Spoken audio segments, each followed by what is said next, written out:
this video, I will show you how to make briquettes using cardboard boxes. This project can take 2 weeks to complete. 1 week for soaking and another week for drying.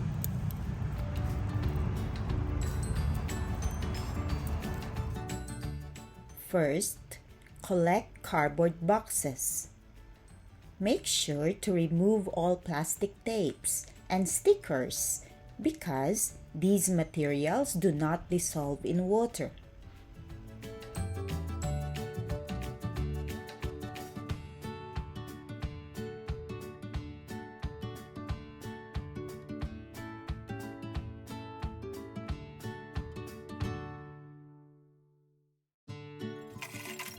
Next, place the cardboard in a basin filled with water and soak it. After 3 days, tear the cardboard into smaller pieces and soak it again for 4 more days. Changing the water is optional since it doesn't produce a bad smell. It only smells like wet cardboard.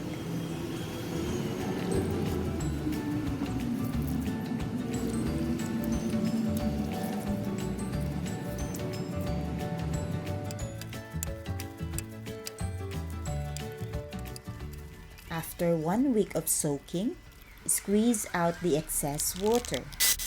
Then, blend the cardboard using a blender or food processor until it becomes a fine pulp. Remove more excess water and mix in organic materials such as sodas or coconut husk. This helps improve the strength and burning quality of the briquette.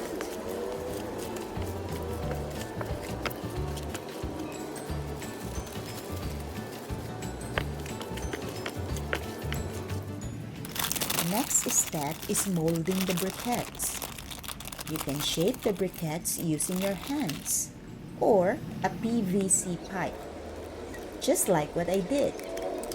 Make sure to press or grip them tightly so they hold their shape.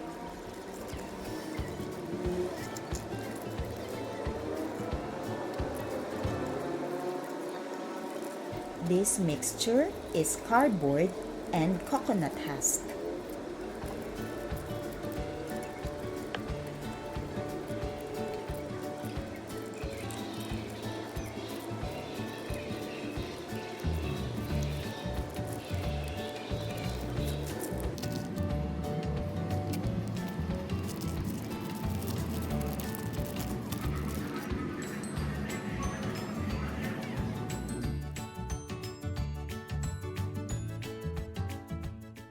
This one is pure cardboard.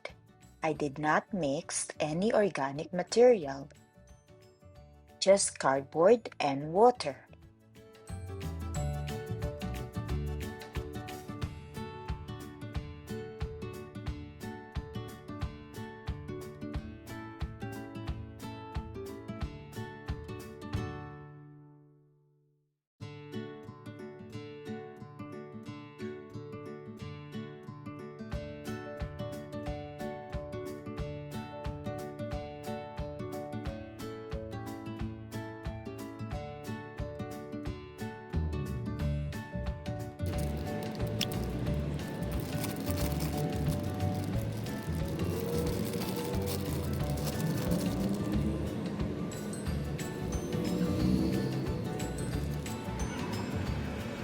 Next step is sun drying.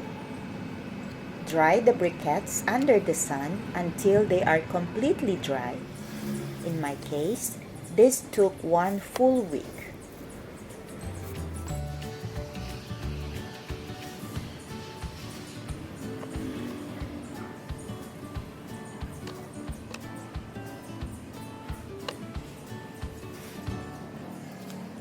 Once fully dried, the briquettes can be used just like charcoal. They can also last longer, similar to regular charcoal. This project is all about upcycling cardboard boxes into something useful for everyday cooking, turning trash into a reusable and sustainable resource.